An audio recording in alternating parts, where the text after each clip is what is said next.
the most memorable spring break? Please speak with the histrionics. Anybody?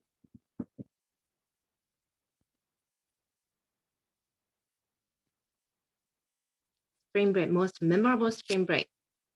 Please speak with the histrionics. Donovan, would you like? Okay. Thank you. The question I have given was, what is my most memorable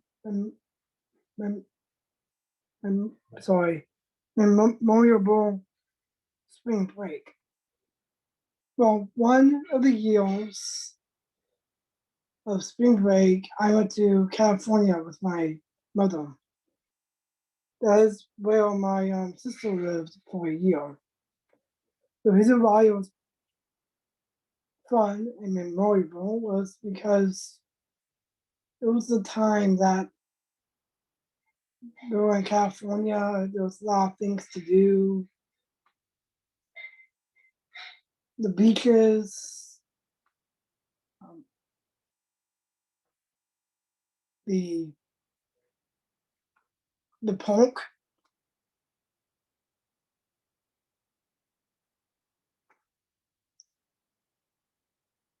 Harry Potter World.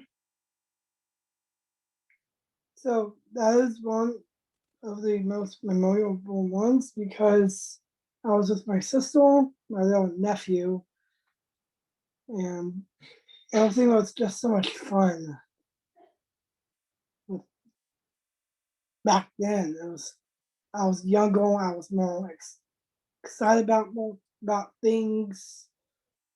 The reason why it was because I was with family, but also it was just fun to be with family, and also the rides were exciting and so on. It's just so fun and amazing to be with family because it was only a few months after my nephew was born, so it was a really fun trip for my mother and I. And on top of that, I flew first class. That was fun too. Thank you. Back to you, Mrs. Hilltoppers Master. Thank you, Donovan. Your speech make me having fun too. Going to the beach, spring break is a really perfect way to spend the spring break. And how old were you that time? I was probably 18. Oh, 18. Okay. Yeah. So you're not too small, so you really enjoy that, I guess. And yeah, with your family. Yeah, right now I'm 21, so it's a big difference. Right. That's good. So you really appreciate all the difference because you're already 18, I guess. That's great. Thank you so much. And the next, and so you speak with the histrionic, very exciting way. Thank you so much. And next question, spring is a spring cleaning season. I don't know you do or not. I don't do. But what's the item you don't use?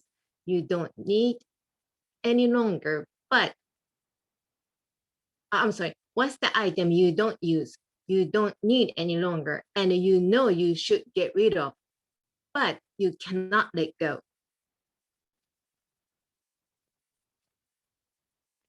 Okay, Cheyenne. I'll take that one. So last year, Marie Kondo's all the rage with her organization. If it does not spark joy, let it go. And I will say I pulled all of my clothes out with the intention of doing that, but I just could not let them go. I was like, well, one time I wore this when I went here, or what if I want to wear this again? At the time, I was working in an office setting where I didn't have a uniform, so I'd have to wear something different.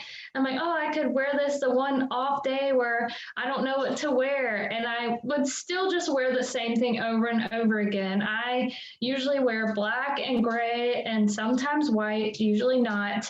But I have a bunch of flower and polka dot shirts that I like hold on to, even though I know I'm probably just going to end up wearing the black shirt. But that is my thing. And now that I'm not working right now, I literally wear the same thing all the time, but I still cannot let go of those clothes because one day I might want to wear it again, which it has happened. I gave something away and then I wanted to wear it and I was like, I know I gave that one thing away. So that's my one thing that I hold on to and can't get rid of. Thank you. Thank you, Cheyenne. That was really funny. I really understand. So someday never come, but I always sometimes someday I'll keep it. But someday, sometimes never ever come, but still keep it. I know that. Okay. Also, Marie Kondo's folding techniques take so long. Like I think that's her strategy. Like you just don't feel like folding it, so you just give it away. Mhm. Yeah, that works for some item, it doesn't work for other items. So it really also your personality too. Sometimes it is. I don't. It's good strategy, but I don't think it really works for everyone either. It really depends. Thank you so much. Okay, next question is very opposite to the previous question. What's the item you have gotten rid of, but you think you should have kept?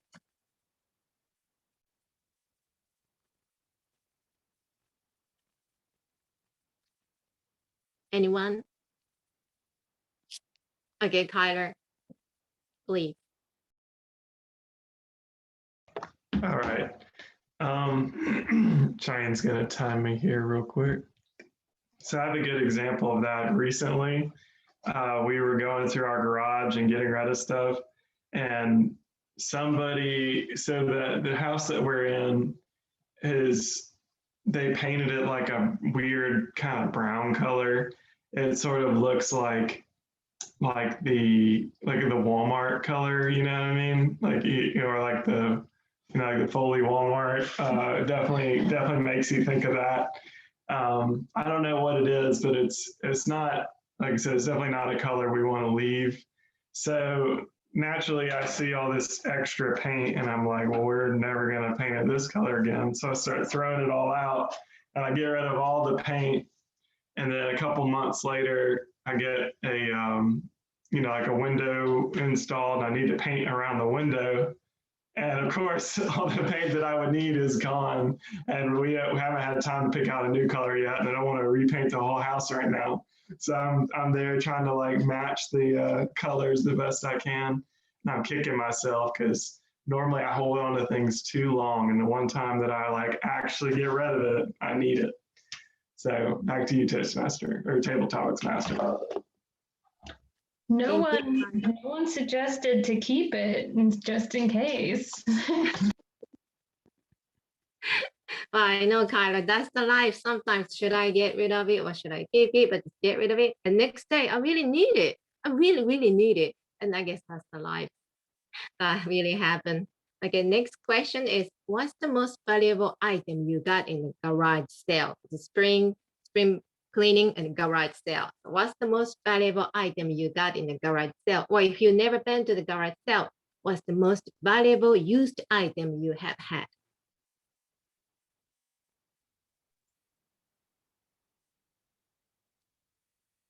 Okay, I'll try Olivia. it. Okay, thank you, Olivia. Please go. Good evening, Toastmasters. The question was asked, what is the most valuable item I've received at a yard sale? And for me, I'm always looking for antiques because I secretly would like to live in those times, or would have liked to have lived maybe in the early 1900s, or back when things, despite obvious things, back when things were a lot simpler.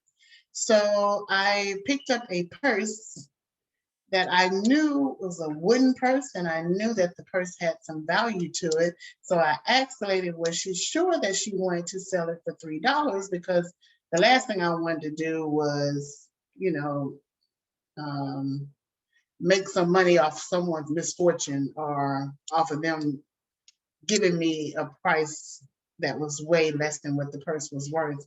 But when I got home and did the research, it was only worth like about $85 to $100 was the highest that it sold for on an auction. So it wasn't the huge masterpiece that I thought it was gonna be, but I purchased it for $3 and it was worth roughly $100. So that probably was the most valuable thing. And I still have that purse too. I love it. I don't use it anymore, but I still have that purse, and it's a wooden purse. I love it. I'm gonna find a picture and put it in the chat. Back to you, Table Topics Master. Thank you, Olivia. Antique, I didn't know you're interested in antique. I love it too. What kind of antique particularly you're interested in? Well, I used to think that I was really into the 50s or the 60s, kind of the newer modern stuff. But if I could show you this room, which I cannot, other than I will let you guys see my SpongeBob blanket right there, but don't ask me about that. I'm a huge SpongeBob fan. It's just sitting there to try to soundproof the room as I get ready for my new talk show that I'm about to do. But I do have some pieces that date back to the 30s, but I'm usually into the furniture, not necessarily the silver or the kitchen pieces, but I like furniture, so more like the desk, wood pieces, that's what I like. Interesting. Thank you so much. That's good. That's really good. Okay, next spring or March, this month, or just 2 days ago, time change. It really impacted my life because I don't like it. I'm tired and my mind is very foggy and not clear. So anybody, please make me feel better.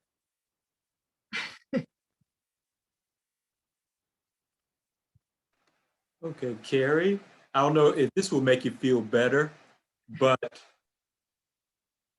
there are 2 states in the union that don't observe daylight savings time. That's Arizona and Hawaii. So if you go to Hawaii, the time still stays the same.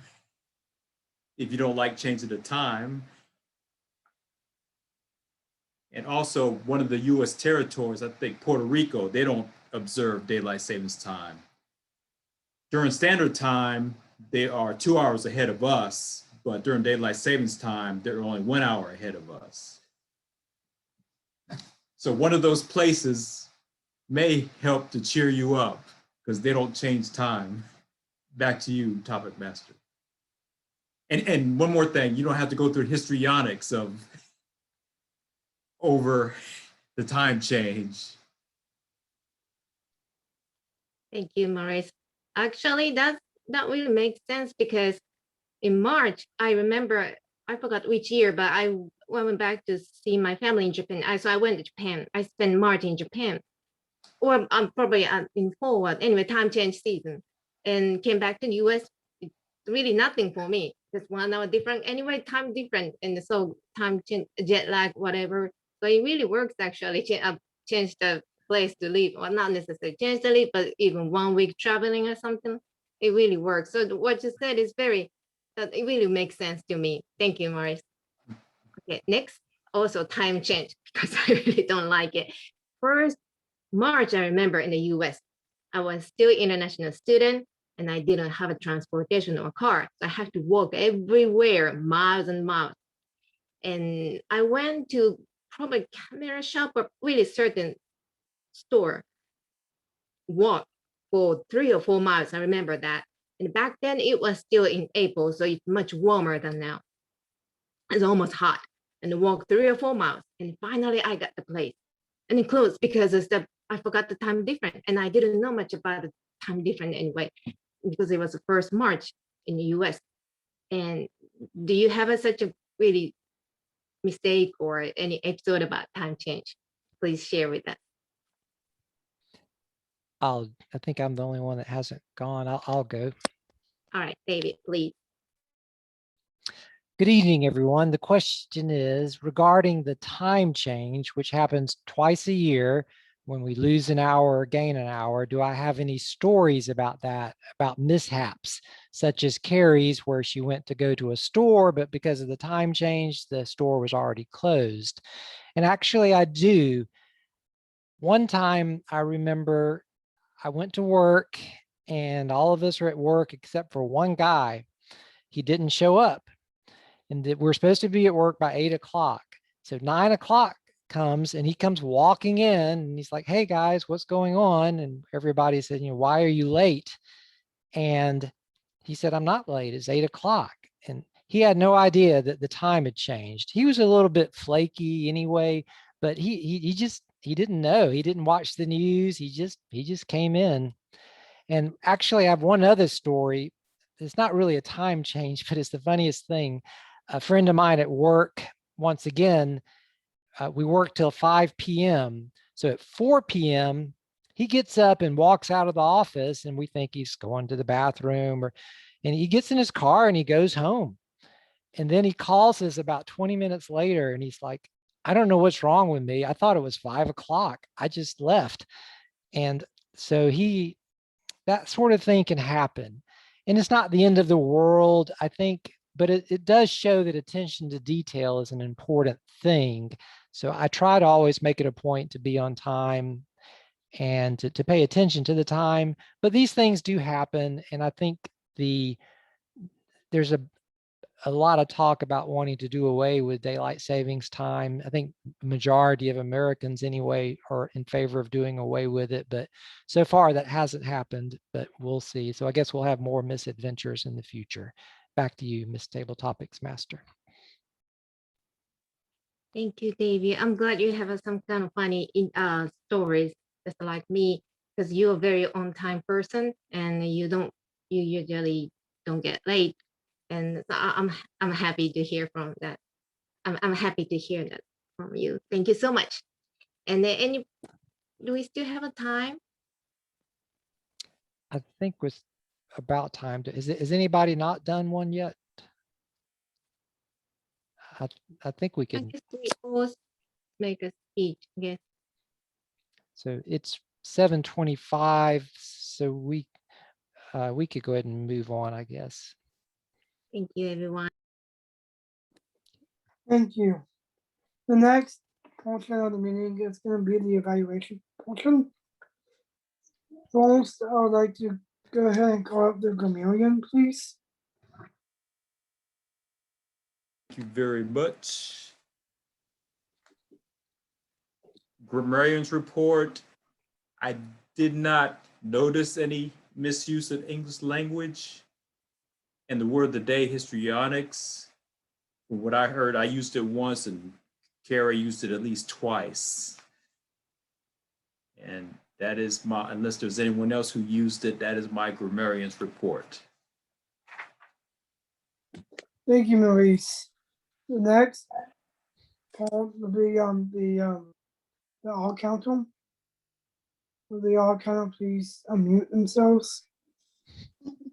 The all counter has unmuted herself. Hello again, everyone. I have the pleasure of being the all counter for today. And I'm going to start from the bottom. David, I didn't catch any from you. Maurice, I know I heard at least one from myself. Kyler, you had maybe 3 or 4 ums and 1 so that was really good, especially because you like that was good. Cheyenne, when you did your, oops, I just did one. Your table topics, you didn't have any. And then you had maybe a little over 10 when you were doing your education overview, but I understand that was last minute and you tried to fill it into a whole speech slot. And I think it was awesome. And it was very informative too. So thanks for coming up with that or being able to fill in, because I learned some good stuff about it. So thank you very much. And that is my report. And back to you, General Evaluator. Thank you. Oh, The next, I'm sorry. that's okay. The next evaluator will be the general evaluator. whoever the general evaluator, please unmute themselves. Good evening, everyone. I am David, your general evaluator for this evening. And for the overall meeting, we were a few minutes late getting started. I think we had some people had to cancel at the last minute, so we needed to work that out. And I was a minute, I logged on just right before the meeting started. I meant to log on a little earlier to get things set up a little better. But overall, the meeting went well. We all pulled ourselves together. I think everyone gave a good table topics talk this evening, and I appreciate the educational overview from Cheyenne. That was truly interesting. The Mhm. perspective of a stand-up comedian or stand-up talk, how that goes and how it relates to giving a speech, because that ultimately really, comedy is the ultimate. If someone can pull that off there, it's amazing. And that's kind of what speaking is about. It's not just informative, it needs to be entertaining too, or it certainly helps.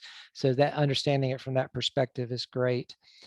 And I think, let's see, things are a little, we need to start working on trying to get some speeches going and working on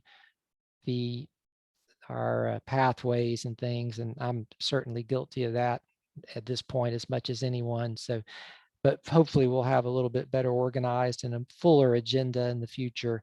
But overall, things went well. And I think that's everything for me as a general evaluator.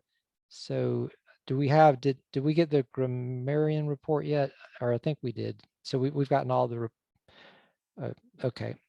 Right, there's one more. Timer. Timer, okay, go ahead. Yeah, so whoever the timer is, please unmute themselves and give your report, please. Greetings, fellow Toastmasters.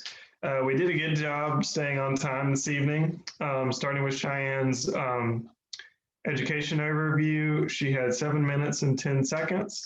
And then moving on to the table topics, Donovan had 1 minute and 23 seconds. Cheyenne had 1 minute and 26 seconds.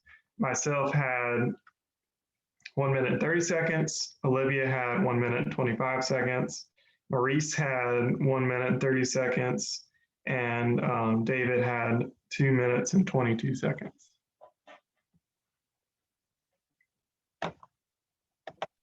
Thank you, Kevin.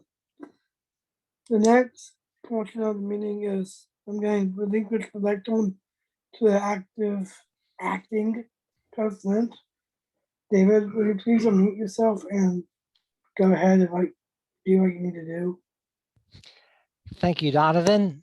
And thank you for being our Toastmasters this evening. And it's fine being late. I think we're all late at some point or another. It's the important thing is that we all eventually show up and put in a good smile. And it's easy I can get flustered sometimes if I'm running late trying to do something, and then I get there and I'm so upset with myself or so riled up about being late that I get into, what's the word, histrionics about it, and just get overly dramatic and then actually ruin the rest of my time because I just can't get, so just relaxing, everything's okay. There's in our meditation center that Carrie and I go to, there's a saying, sabai, sabai. Whatever happens, it's okay.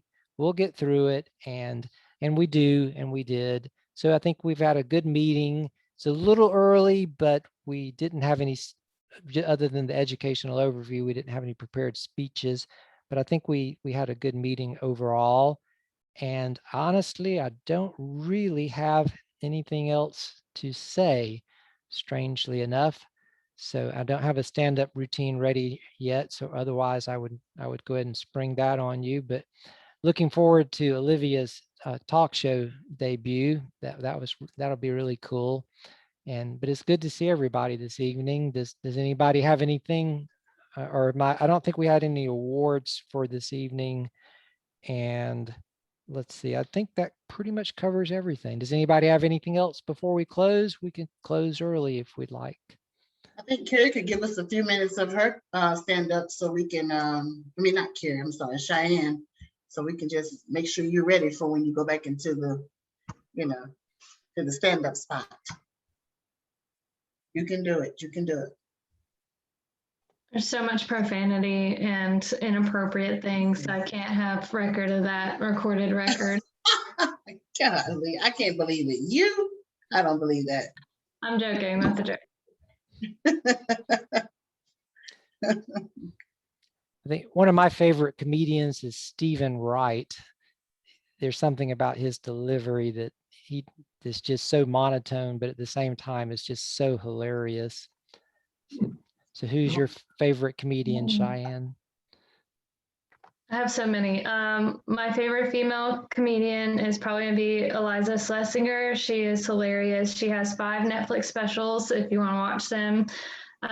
There's like War Paint, Freezing Hot, and Elder Millennial. My favorite male comedian, I really like Dimitri Martin because it's just like simple humor, and he does like, it's kind of like speed round jokes. Like they're just, he doesn't go into long drawn out stories. So he's pretty funny. And I also like Daniel Tosh, even though he's terrible. It's still just so funny. Like you have to be able, another thing that book talks about is when you like edgy stand up, like there's a way to say inappropriate things where you're not offending, you're saying it to people, not at people. So that's interesting.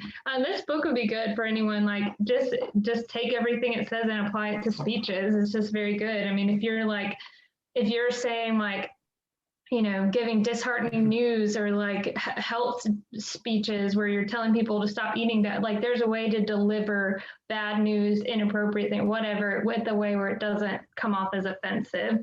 So that's interesting. Another comedian I like, his name is, shoot, what is it? It's like Gary, his comedy special, like I think anyone would love it. It's called The Great Depression. And like he is so great. And he actually is like known as one of the best like teachers of comedy. But his special, I forgot his name, it's like Gary something, but it's called The Great Depression. And he talks about how he went into like a deep depression for like a little bit and how his wife like helped him out of it. So it's just like really good. And another one is it's like Nettie or something, Nettie. But she has a good one too as well. So I have a lot. Cool. Thank you, Cheyenne. And for me, the funniest things I've ever seen, the funniest comedians I've ever seen are the ones that go over the line. Like you said, there's a way to do it.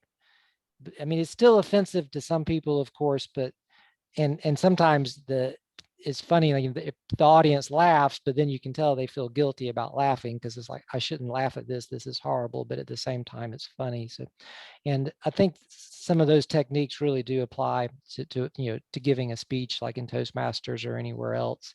But it's a difficult thing to really pull off, like you alluded to. But I won't. Sarah Silverman has a new one. It's called like A Speck of Dust or something, like how we're small, whatever. It's on Netflix. It's really good too. That one came out like last year, I think, but that one's really funny. The end, she kind of gets offensive, but the rest of it is hilarious. I would recommend it. Okay. And actually, I'm fine with profanity too, but I prefer it to have a purpose. But there are some comedians like Gary Seinfeld that can be incredibly funny without ever using profanity. So, which is interesting. But now giving a speech in Toastmasters, profanity is probably not going to get you a good score. So I would recommend against that. But that's and amateur vanity too. what. I'm sorry. What kind of what did you say? I said amateur vanity, as opposed to profanity. God, I've never. That's almost. Okay, I'll mute myself. No, that's good. We need to practice our comedic outlook. That will help us. I think so. But very good, everyone. I really do appreciate everyone coming in and giving everybody giving their best. And if we don't have anything else, we can go ahead and close for this evening. Okay, very good. Good to see everyone, and we'll see you next week. Luke should be back next week. We'll have an exciting, fun meeting. We won't tell them how much fun we had tonight. Yeah. Oh, yeah, one more thing. Is that Washington State or Washington, D.C. that Luke went to? Well, he texted us, the ones who he texted. Yeah, Oh, no, he's in Washington. I don't know. I think Well, just I was going to text, don't storm the Capitol, but I ain't kidding. Please, you better and be Yeah. careful up there too. yeah. Okay. I guess I'll get ready to sign off. Maurice, you're having way too much fun. Amateur fantasy. So fun. Bye, Very good. everyone. All All right, right. goodbye. Good night. Bye-bye. Good to see everyone. Oh, Olivia. Oh, she's gone. She's gone. She left. She said bye. Bye-bye.